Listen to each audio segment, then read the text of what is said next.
Bonjour à tous et bienvenue dans ce nouvel entretien essentiel. En 2023, on va tout d'abord vous souhaiter la bonne année et accueillir comme d'habitude des, des personnalités qui ont marqué, on va dire, les 3 dernières années. Aujourd'hui, j'ai le plaisir d'accueillir Pierre Chaillot, un statisticien qui a écrit un livre. Un livre qui va sûrement défrayer la chronique, parce qu'il parle des chiffres pour une fois. On ne parle pas des mots. Covid-19, ce que révèlent les chiffres officiels, mortalité, tests, vaccins, hôpitaux, la vérité émerge. Pierre Chaillot a animé avec sa chaîne Décoder l'écho, il a défrayé la chronique, il a essayé de faire parler les chiffres, à la différence du ministre de la Santé, qui voulait parler de tout sauf les chiffres. Bonjour Pierre Chaillot et bienvenue sur ce plateau de François. Bonjour Xavier Albert et merci de me recevoir une fois de plus. Donc statisticien, quand on est à l'école en général, on n'aime pas trop les statistiques. C'est un sujet qui fâche. Oui, c'est un sujet qui fait. Alors, ce n'est pas un livre de statistiques. Donc, moi, j'ai fait une école d'ingénieur en statistique. Mais ce livre traite de statistiques, mais c'est pas un livre qui propose des modèles ou des calculs compliqués. C'est vraiment à mettre dans les mains de tout le monde. Et le but, c'est d'expliquer simplement ce qui s'est passé. Il n'y a pas besoin de connaissances en statistique pour lire ce livre, ni pour comprendre ce qu'il raconte. Bon, et la plupart du temps, les faits sont assez simples et les chiffres sont assez simples. Et quand on complexifie les choses, c'est plutôt pour masquer la réalité que plutôt pour la présenter. Donc vous avez essayé de nous décrypter ces informations avec des mots très simples, un livre long de plus de 400 pages avec, on va dire, tous les sujets de la crise. Alors on arrive à la fin de la crise, on est même peut-être avec un autre virus, on est déjà en train de parler de la prochaine pandémie. C'est peut-être un peu tard pour écrire tout ça ou est-ce que vous pensez que c'est vraiment le moment opportun ? Je pense que c'est le moment opportun pour deux raisons. La première, c'est qu'on a bien vu que tous ceux qui se sont exprimés plus tôt pendant la période de crise et de peur se sont fait ostraciser, ont été inécoutables, tout simplement parce que les gens avaient encore peur de la situation.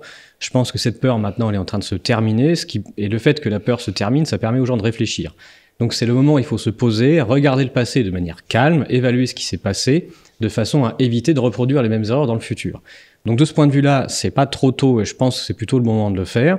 Et puis en effet, vu qu'ils sont en train de préparer les réponses à une prochaine future pandémie, notamment en accordant tous les pouvoirs à l'OMS au sein de l'Europe, il est quand même temps de savoir ce qui s'est passé cette fois-ci, de façon à ne pas se laisser faire dans le cas où le prochain coup ressemblerait à celui qu'on a vécu maintenant. Donc à la fois, il faut le faire maintenant parce qu'avant c'était inécoutable, et il est assez urgent de parler de ça maintenant de façon à éviter qu'on nous refasse certains coups dans le futur. Alors là, vous parlez, on va dire, de l'OMS, de nous refaire certains coups. Prenons un petit peu quelques images, quelques éléments qui sont importants dans ce livre, puisque quelque part, vous êtes en train de dire que la vérité émerge. Donc la vérité émerge par les chiffres. Je crois que le professeur Raoult avait dit les chiffres finiront par parler. Donc pour vous, aujourd'hui, ça y est, on a tous les chiffres ? Non, on n'a pas tous les chiffres, il en manque encore certains. Il y a beaucoup de chiffres qu'on avait déjà. C'est juste qu'il faut du temps pour les analyser. Bon, il y a beaucoup de choses que j'ai déjà dites sur ma chaîne, notamment précédemment, que vous retrouverez dans ce livre. Donc en fait, c'est pas nouveau qu'on peut analyser les chiffres qui sont disponibles. On en a de plus en plus. Il y en a d'autres qui sont en train d'arriver. Les derniers, notamment, concernent les causes de mortalité diffusées par l'INSERM ou encore l'effondrement de la natalité qu'on est en train de voir. Donc voilà, les chiffres arrivent au fur et à mesure. Et puis il y a des choses qu'on n'a pas du tout, qu'on continue de réclamer inlassablement depuis le début, et notamment les détails des décès toutes causes selon le statut vaccinal, qu'on demande au ministère de la Santé de fournir ces statistiques au grand public et qui pour l'instant se refusent. Donc il y a des statistiques qui arrivent, il y a toujours des statistiques qui sont masquées, qu'on n'arrive pas à obtenir et qui sont pourtant essentielles pour évaluer la totalité de ce qui s'est passé. Alors, si on n'a pas tous les chiffres, donc là vous faites un audit, en fait, vous nous donnez tous les éléments de la base d'un audit, mais si on n'a pas tous les chiffres, ça veut dire que votre audit est quelque part incomplet. Et si jamais d'aventure, ce livre est lu par des sénateurs, par des députés, et qu'il fait partie du prochain rapport de l'OPSCT, l'Office d'enquête sur les éléments statistiques et technologiques, qui avait révélé, on va dire, les effets secondaires de la vaccination, ça veut dire qu'on n'a pas tout pour arriver. Comment aujourd'hui pourrait-on compléter, on va dire, ces chiffres qui manquent? Donc vous parlez dans le livre de deux bases de données qui sont utilisées où on essaye de faire le calcul de taux de vaccination ou taux de vaccinés par rapport aux non vaccinés, et donc on utilise des chiffres qui sont issus de deux bases de données et on tire des conclusions politiques qui influent, on va dire, l'information, mais aussi qui influent des malades et qui influent des gens et les politiques générales. général. Donc, quand on en arrive à ce sujet-là, et que vous démontrez tout cela, est-ce qu'il ne faut pas aller jusqu'au bout pour obtenir toutes ces données ? Oui, l'idée de ce livre, c'est également de provoquer le débat et la discussion. Et si des parlementaires, des sénateurs, des députés européens ou français se décident à se dire qu'il serait temps d'avoir les chiffres finaux, c'est ça qui serait essentiel. Et donc, du coup, d'avoir des recours, qu'ils soient au Parlement, au Sénat. Il y en a déjà eu des demandes, mais qui pour l'instant étaient d'un nombre faible de sénateurs ou de députés. Et voilà, aller plus loin et exiger la publication de l'ensemble des statistiques qui nous manquent. Donc ce livre, il est à la fois pour expliquer tout ce qui s'est passé de manière simple, avec les statistiques disponibles, et s'il peut servir à faire émerger une vérité encore plus forte, tant mieux. Et dans ces cas-là, provoquons le débat. Donc, vous parlez de la pétition de Laurent Toubiana qui avait demandé donc les données de mortalité toute cause de manière à, on va dire, clôturer le débat. Donc aujourd'hui, on n'a toujours pas ces données.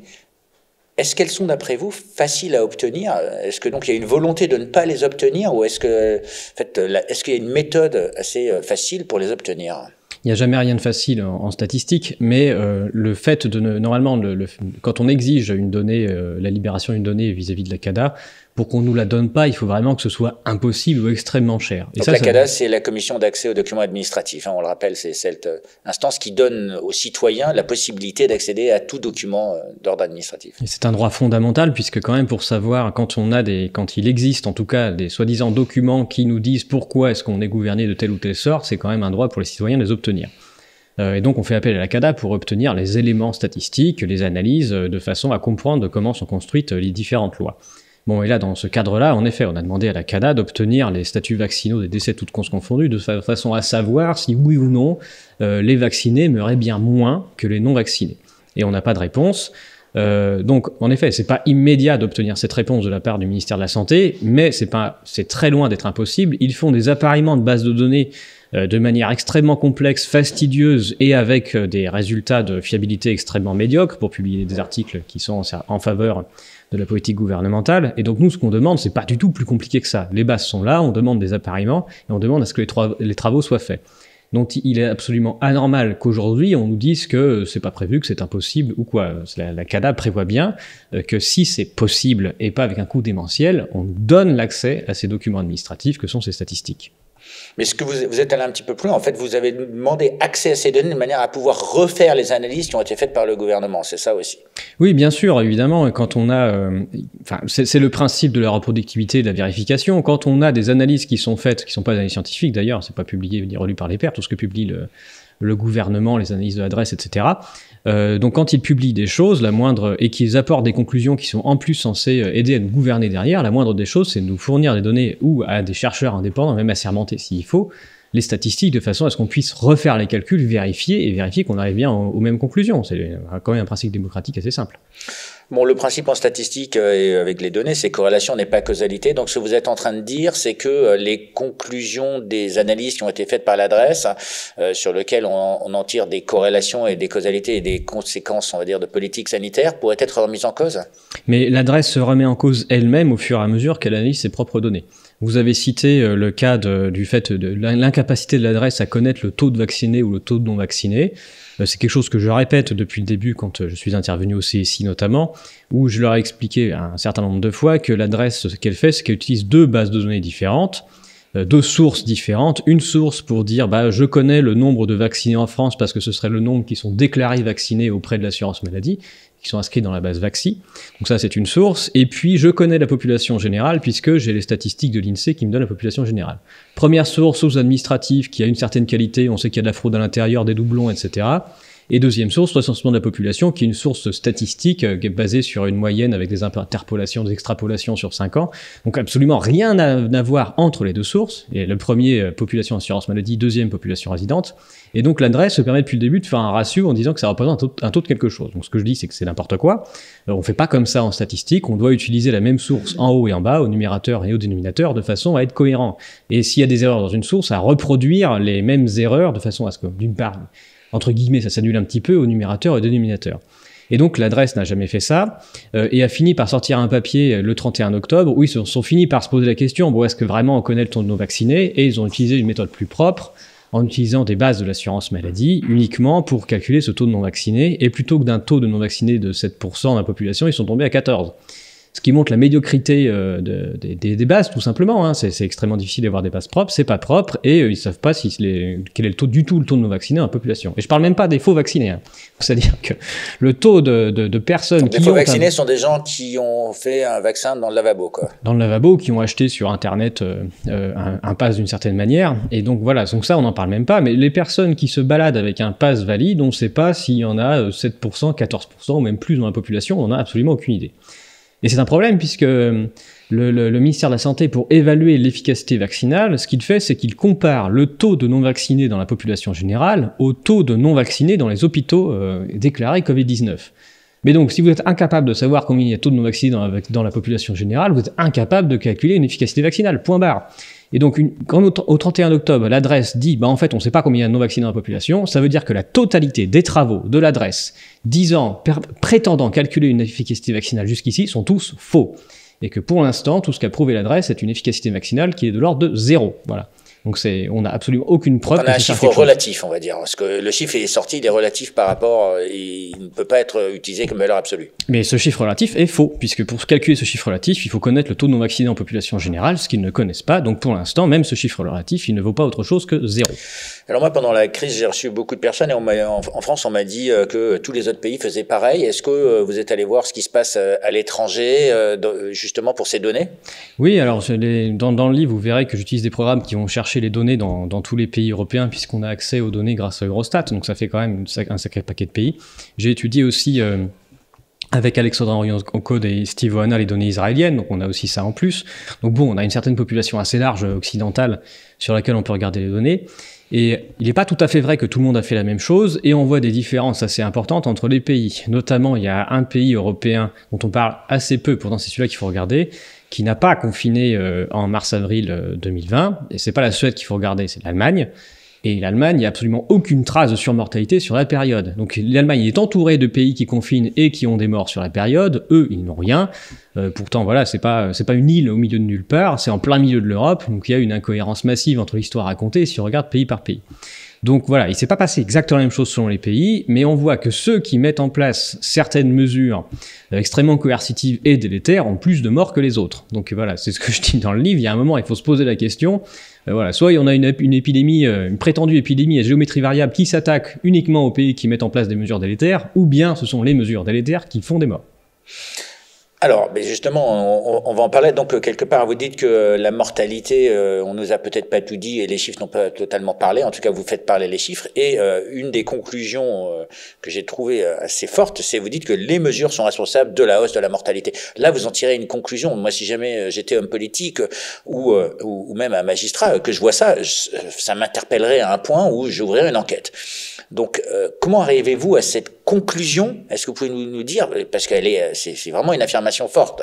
Cette affirmation est portée par les documents officiels, notamment les rapports de Santé publique France. Il est écrit noir sur blanc dans des rapports de Santé publique France, notamment publiés dès mai 2020, c'est très tôt, qu'au moment où on a confiné les gens, on a vu un effondrement des personnes se présentant aux urgences cardiaques et aux urgences AVC par rapport à l'habitude. Donc ça, il y a deux manières de voir les choses. Soit on a une épidémie de Covid-19 qui guérit des AVC et des urgences cardiaques, soit on est en train de pas soigner les gens. Et le fait que l'on observe sur la période des hausses de mortalité à domicile, il y a des questions à se poser. Enfin, les statistiques ne prétendent pas démontrer les causes, mais uniquement des corrélations. Mais là, ensuite, on fait appel à notre bon sens. Si on arrête de soigner les gens, donc c'est-à-dire si on a un système qui fonctionne, on va dire, en roulement permanent, où en permanence on soigne des gens pour certaines pathologies, et qu'à un moment on arrête, et que ce sont des pathologies qui amènent à la mort si elles ne sont pas traitées, et qu'on constate une hausse de mortalité dans la population, on fait appel à son bon sens, et là le bon sens nous dit on a fait des bêtises. Et c'est écrit noir sur blanc dans Santé publique France. Donc voilà, je ne sais pas quelle enquête il y a à ouvrir en plus que juste de réouvrir les rapports qui sont écrits où tout est là, noir sur blanc, sous nos yeux, et il suffit juste de les ouvrir. Donc quelque part, en fait, vous dites qu'ils sont responsables, donc les mesures sont responsables, la justice de définir si ceux qui ont pris les mesures sont coupables, ou comme pour le sang contaminé, responsable mais pas coupable. Oui, alors après, évidemment, il y a ceux qui prennent les mesures, il y a les personnes qui derrière les conseillent, il y a un état de panique générale qui est créé où on fait peur aux gens sur la base de morts qui sont ridicules par rapport au nombre de morts dans la population générale habituelle. Et donc, dans cet état de panique permanent et la volonté aussi des gens d'obtenir une réponse, C'est-à-dire qu'on a quand même une population paniquée, médiatique, à cause d'une certaine pression médiatique, et on a aussi des prétendus experts et des politiques qui courent tous azimuts de façon à trouver une réponse à la hauteur de ce qu'ils pensent être le problème. Donc en termes de culpabilité, c'est assez compliqué évidemment de savoir d'où vient la faute. Il y a quand même une faute initiale qui est de terroriser les gens avec un non-sujet. Mais en fait, quelque part, regardons un petit peu ce que cette terreur a engendré avec les chiffres qui ont été égrenés à la télévision, Jérôme Salomon qui parlait des morts tous les jours. Donc, on a informé les gens et on a traduit cette information en termes de croyances. Et ce que vous êtes en train d'essayer de faire, c'est de démonter ces croyances une par une ? Oui, tout à fait. Après, toutes les personnes qui ont fait un peu de démographie dans leur vie savent qu'en France, il meurt entre 1500 et 3000 personnes tous les jours, selon la période de l'année, selon s'il fait froid, s'il y a une canicule. Et donc, quand on a Jérôme Salomon à la télé qui vient d'annoncer tous les jours, aujourd'hui, il y a eu 300 morts de telle pathologie, en fait, on n'est absolument pas sûr qu'il se passe quelque chose. Parce que si c'est 300, mais qu'en fait, il est mort 2000 personnes dans la journée, on s'en fiche, il s'est absolument rien passé. Donc ça, c'est une théâtralisation de la mortalité quotidienne française, où on prend une partie des morts et on les présente à la population comme étant la preuve de quelque chose. Et donc ça, si on a fait un peu de démographie, qu'on a un petit peu une idée des chiffres en jeu, on y est absolument insensible. Mais en revanche, on comprend bien qu'on est en train de terroriser le reste de la population. Donc si ce choix médiatique de mettre ça en place a été proposé notamment par un cabinet de conseil ou autre, il va falloir se poser la question de pourquoi ils font ça et quel était le but de cette médiatisation à l'époque, quoi. Alors, aujourd'hui, on est en train de parler du report de l'âge de la retraite. Vous êtes en train de parler de démographie. Il y a eu une légère baisse de l'espérance de vie. On est en train de parler d'augmentation de la mortalité, de baisse de la natalité. Et on est toujours en train de... Alors, il y a, on va dire, divers camps qui s'opposent en disant on doit passer l'âge de la retraite de 62 à 65 ans ou 64 ans. Est-ce que ces mesures, pour vous, prennent en conséquence ou prennent en cause, on va dire, toutes ces analyses ? Non, et puis alors il y a d'autres sujets sur la retraite, il y a énormément de contre-feux qui sont allumés, où on fait peur aux gens avec des chiffres, notamment avec la dette, alors que c'est le moteur de l'économie. Par exemple, avec le coût de la retraite des fonctionnaires, alors que c'est un artefact, il y a absolument... les fonctionnaires ont une retraite qui est payée par l'État, et on fait semblant de dire qu'il y aurait des rentrées d'argent pour ça. Quand on est fonctionnaire, on a un pourcentage sur sa paye écrit qui est censé être l'argent qu'on cotise. Ça n'a absolument aucun sens. C'est pas de l'argent qui circule, c'est de l'argent que les fonctionnaires ne voient juste jamais, et qu'on fait semblant de faire rentrer artificiellement dans les caisses de l'État pour ensuite ressortir. Voilà. Donc il suffirait d'augmenter... Une ponction temporaire. Mais en fait, il n'y a pas de ponction, puisqu'en fait, il n'y a pas d'argent qui circule. Donc voilà, c'est un faux chiffre, un faux pourcentage qui est mis de manière artificielle sur une fiche de paye pour faire semblant de dire que les retraites des fonctionnaires seraient payées par une rentrée d'argent. Ça n'a aucun sens. Il suffirait d'augmenter ce pourcentage-là de manière totalement artificielle sur la fiche de paye pour équilibrer les pensions. Ça n'a pas de sens. Bon. Donc il y a énormément de choses qui sont dites sur le sujet qui n'ont absolument aucune réalité. Ça, je suis d'accord, mais revenons juste sur les chiffres de mortalité et des naissances. C'est-à-dire, restons sur la démographie, parce que sinon on va rentrer sur un sujet qui est tellement vaste qu'on pourrait faire une émission spécialement là-dessus. Sur la démographie, oui, de toute façon, on a un profond changement démographique. Il y a des gens qui s'émeuvent que le nombre de morts continue d'augmenter chaque année, ce que tout le monde sait, puisque la démographie est telle qu'il y a des baby-boomers qui, en ce moment, commencent à rentrer dans les âges où on décède. Mais ça, c'est un des éléments que vous mentionnez dès le début, en fait, sur la mortalité. Oui, donc on va avoir un changement temporaire de démographie, dans les prochaines années, qui est du fait qu'on va avoir un énorme groupe de personnes qui va partir en retraite en même temps, et puis ça va durer un certain temps, et puis quand ils vont décéder, il y aura énormément de moins de gens en retraite. Mais en fait, oui, en effet, sur la mesure de ce qui s'est passé, on a des gens qui nous prétendent que, par exemple, que la vaccination serait surefficace et permettrait d'améliorer l'espérance de vie. Il s'agirait quand même de le montrer justement en publiant les données de mortalité toutes causes confondues selon la vaccination, de façon à savoir vraiment ce qui pourrait se passer dans la suite si les gens... Parce que si l'espérance de vie diminue, en fin de compte, on va avoir à payer moins de retraite. Bien sûr. Et s'il y a moins de naissances, bien, il y aura moins de personnes pour contribuer à cette retraite par répartition. Oui, alors comme on vit dans l'immédiateté de la finance, s'il y a moins de naissances, c'est juste qu'il y aura moins à payer d'école là, pendant les prochaines années, sans s'afficher la suite. Et puis bon, on pourra toujours faire venir des gens pour travailler à notre place, ça c'est aussi un autre discours. Mais sur le sujet, en effet, de la retraite, il serait très intéressant d'aller jusqu'au bout de la démarche en regardant ce qui se passe d'un point de vue médical et en regardant les impacts des choix de médication qui sont faits auprès des personnes âgées pour voir quelles influences ça peut avoir sur leur santé. Et pour mieux envisager, en effet, l'âge, ce qui est l'espérance de vie, mais c'est l'espérance de vie à la naissance, ce qui ne concerne pas grand monde, mais voilà, regarder les taux de mortalité de chaque tranche d'âge en fonction des médicaments qu'ils reçoivent, ça, ce serait vraiment intéressant pour envisager la suite. Donc là, on n'est plus du tout dans le cadre de la crise de Covid, on est dans un calcul actuariel, donc en fait, l'Institut des actuaires qui va sûrement donner des données, fournir les données pour le calcul des retraites, que ce soit au ministère de l'économie et des finances, à la Cour des comptes, aujourd'hui, ils devraient s'en soucier de ces éléments, d'après vous.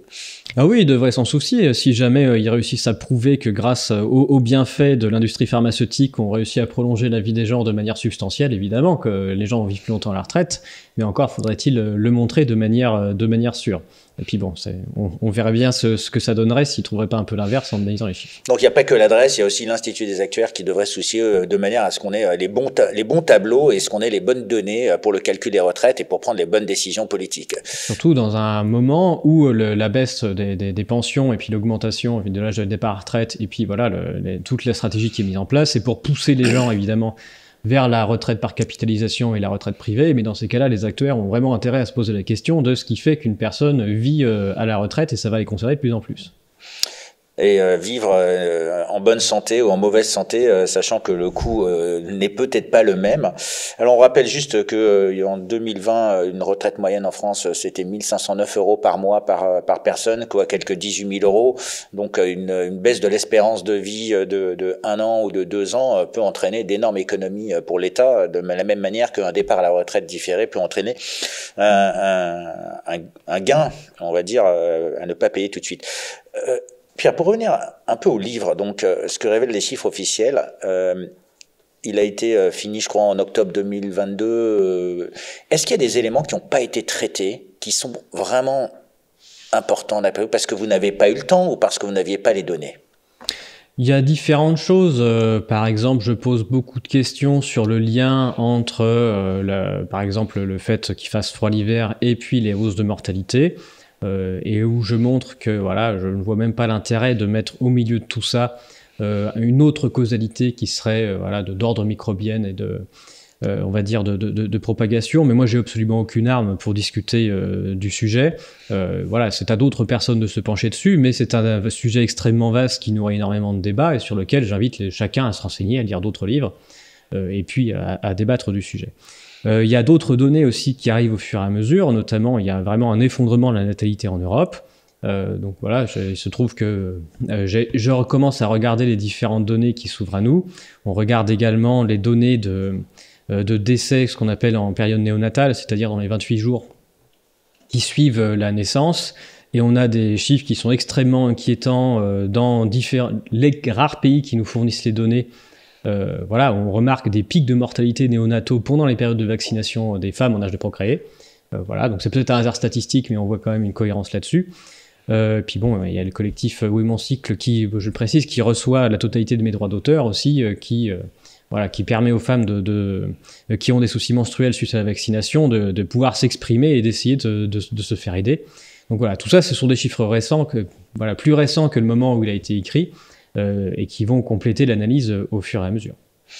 Donc là, vous avez parlé du Covid-19, ce que révèlent les chiffres officiels. On parle beaucoup, on va dire, du climat en ce moment, du dérèglement climatique. Est-ce que un livre ou un prochain livre pourrait sortir avec, plutôt que marqué Covid-19, le climat, ce que révèlent les chiffres officiels ?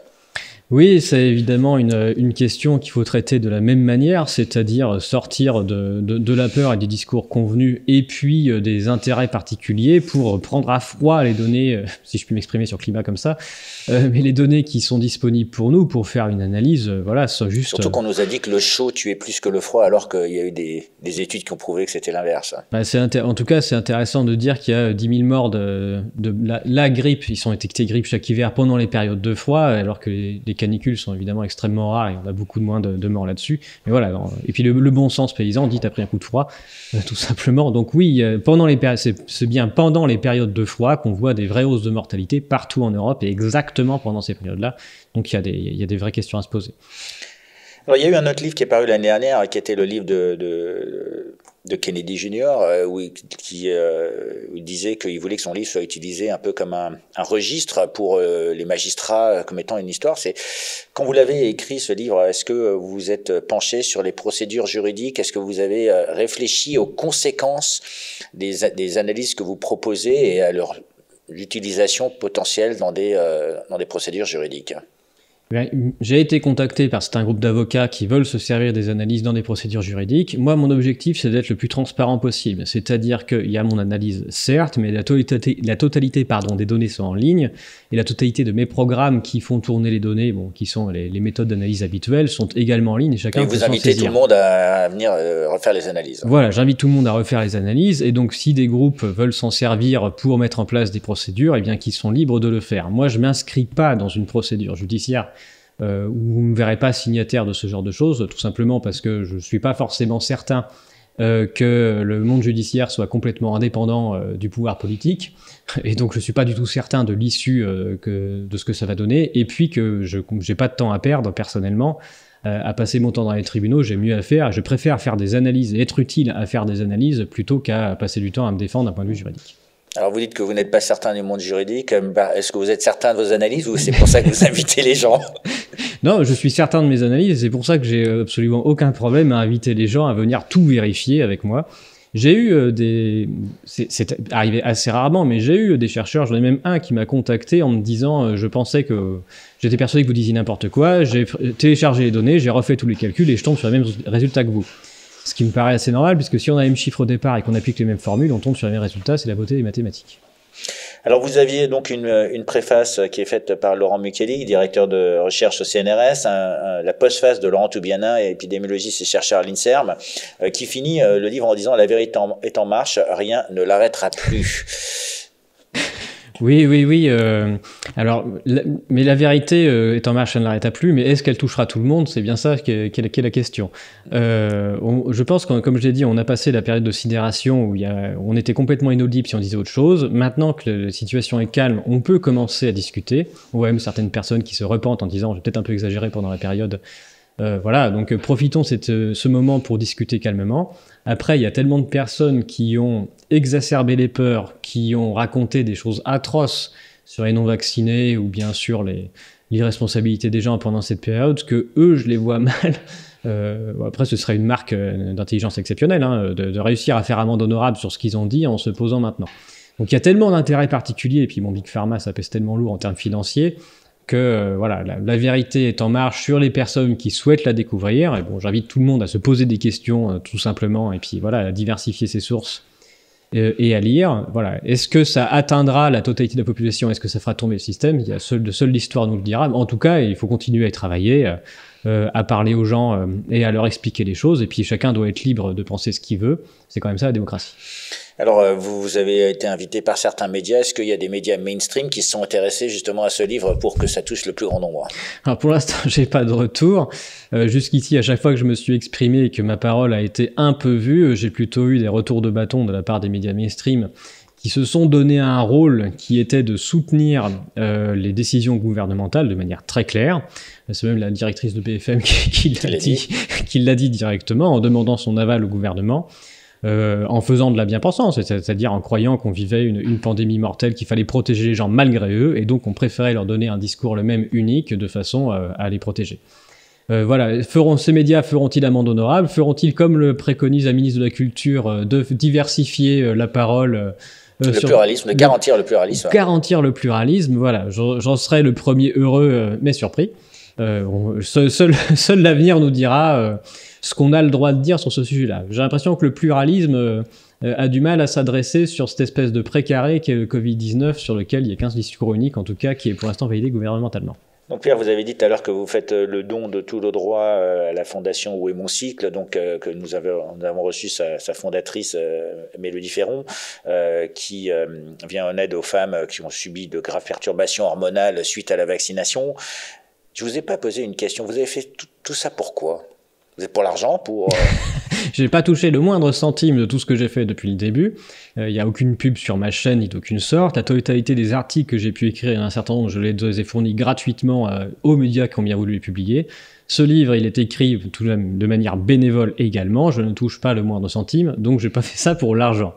J'ai fait ça pour une raison simple, c'est que en mars 2020, pardon, nous avons tous été confinés et donc l'impact sur les enfants de tout le bazar qui a commencé à cette date-là. Et donc moi, j'ai commencé à regarder, à éplucher les chiffres et à me poser des questions pour l'avenir de mes enfants. C'est bien pour eux que j'ai commencé à écrire ça. Et la totalité de mon parcours ensuite, je n'ai pas arrêté à partir du moment où différentes lois se sont mises en place qui nuisaient aux enfants, aux miens et à ceux des autres. Donc c'est vraiment dans cette perspective-là que j'ai que j'ai poursuivi mes travaux, que j'ai commencé à écrire. C'est même à ce moment-là qu'on s'est contacté. Tout à fait. Première fois pour que je vous envoie des articles. Et donc, en fait, ce que vous êtes en train de dire, c'est que les lois politiques n'ont pas suivi les lois du bon sens ou de la nature, et que, quelque part, il y a eu une forme d'instrumentalisation de toutes ces données qui a entraîné, on va dire, des effets pervers sur la population. Tout à fait. Alors ça, je suis pas le seul à le dire, mais il y a certains psychologues aussi qui parlent des effets pervers à long terme, des médecins, etc. Mais oui, en effet, il y a une sidération initiale qui a permis de mettre en place toute la suite.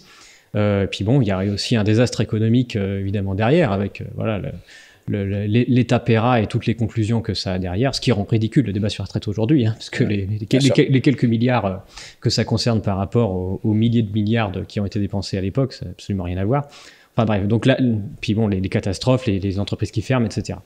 Il est quand même étonnant que la totalité des nuisances concerne la population et les petites gens en particulier, et qu'en revanche les bénéfices concernent une poignée de personnes qui, eux, sont haut placés et bien placés pour murmurer auprès des cabinets de conseil notamment et du gouvernement ce qu'il faudrait faire. Alors moi, j'ai juste une dernière question, parce que bon, certains le savent, moi je suis aussi économiste et statisticien. Vous dites que les chiffres finiront par parler, mais vous parlez pas de l'utilisation des graphiques. Et moi je me souviens dans mes cours, on m'a appris que un graphique peut être parfois beaucoup plus puissant qu'un chiffre, et surtout ça peut instrumentaliser la manière dont dont on influence les gens. J'en parle à deux endroits. Il y en a un premier où je montre un graphique de l'INSEE, notamment sur une courbe de mortalité, et où j'explique notamment qu'il y a des choix qui sont faits de façon à mettre en avant certaines choses. Voilà. J'explique à ce moment-là que l'année est découpée du 1er janvier au 31 décembre, c'est bien pratique, parce que comme ça, toutes les énormes hausses de mortalité d'hiver sont coupées en deux, on a l'impression que c'est insignifiant, alors que la belle hausse de mars-avril se trouve en plein milieu du graphique. Voilà. En plus, c'est un graphique qui est en forme de courbe, alors que les morts, c'est toute la zone qui est en dessous. Voilà. Donc normalement, l'honnêteté, c'est plutôt de couper l'année en juin, et puis plutôt de montrer une zone, et puis de façon à ce qu'on voit bien que c'est la totalité de la zone qui compte. Et donc la petite bosse qui est au-dessus, elle est assez insignifiante. Et puis en plus, aussi de séparer les âges pour montrer qu'au moins chez les jeunes, il se passe rien. Donc ce sont exactement les mêmes chiffres, et en effet, selon la manière dont on les propose, on obtient un effet visuel et une conclusion du lecteur assez différentes. J'en parle également pour les taux de non-vaccinés, voilà, où l'État est très fier de montrer ses 95% de non-vaccinés. Le but, c'est de montrer une barre qui est très près du 100%, même avec des chiffres qui sont bidons, mais de façon à faire croire que le petit pourcentage qui reste est parfaitement insignifiant, qu'il est négligeable, et que globalement, ce sont les fous, les incapables, ceux qu'on n'arrive pas à intégrer dans la société. Donc en effet, la puissance du graphique, elle est extrêmement importante, et quand on fait de la statistique, on se pose à chaque fois la question de comment je vais représenter les données de façon à avoir le plus d'impact, et c'est bien ce que font les statisticiens et ceux du gouvernement depuis le début. Paris Match disait le poids des mots, le choc des photos, donc vous êtes en train de dire c'est le choc des chiffres et puis le choc des graphiques. Oui, c'est exactement ça. Voilà. Il y a le chiffre qui a une certaine puissance, mais le chiffre, ça parle pas à tout le monde, et puis les gens n'ont pas forcément la représentation de ce que c'est. Bon, on l'a vu, d'ailleurs ça a été utilisé, 300 morts, ça avait l'air d'être important dans la bouche de Jérôme Salomon, alors que c'est ridicule en population française. Mais voilà, les gens ont pas forcément l'idée, mais quand on leur met le bon graphique sous les yeux avec une courbe bien en rouge, un truc qui monte, tout ça, là, voilà, on obtient l'impact désiré. Pierre Chaillot, merci beaucoup. Donc on rappelle un ouvrage qui va marquer les esprits avec ces chiffres Covid-19, ce que révèlent les chiffres officiels. Une préface de Laurent Mucchielli et qui démontre que vous êtes fidèle à ce que vous dites puisque vous vous invitez au débat, et il commence par dire qu'il n'est pas d'accord avec vous sur certaines choses. Donc ça invite de suite le lecteur à se dire tiens, c'est marrant, pour une fois, on ne sert pas la sauce. Merci beaucoup d'être venu. On rappelle, vous avez écrit et on a publié beaucoup de choses chez François de Pierre Chaillot, de Décoder l'écho. Donc on vous remercie pour ce travail. Peut-être le mot de la fin pour nos lecteurs, pour les Français. Oui, bah, tout simplement, je pense que la liberté, c'est le livre, et le livre, c'est la liberté. Voilà, vous pouvez prendre un livre, le lire, en penser ce que vous voulez et discuter avec vous. Et puis, c'est un moyen de faire parler des choses sur lequel, voilà, il n'y a pas de support, donc vous pouvez l'emporter où vous voulez. Il n'est pas possible, il sera pas facile de le faire taire et de le détruire. Donc voilà, je pense qu'aussi, c'était important de faire un livre pour ça. Et merci aussi aux éditions Artilleur d'avoir eu la bien-pensance et la bienveillance de publier ce livre, pour qu'on puisse tous en prendre connaissance et se confronter à la réalité pour une fois. Merci Pierre, et merci à tous de nous avoir suivis avec un invité de marque aujourd'hui, puisque pour une fois on a parlé de statistiques en essayant de ne pas vous barber avec des chiffres, mais en essayant de vous expliquer qu'on peut utiliser ces méthodes à bon escient, et c'est ce qu'on essaie de faire chez François, de vous informer avec une information loyale, le plus proche de la connaissance qu'on avait des faits au moment où on vous les présente, parce qu'il y a un élément fondamental qui s'appelle la temporalité, et on sait très bien que l'information peut évoluer, et surtout en science, ça peut changer dans le temps. Merci beaucoup et bonne journée.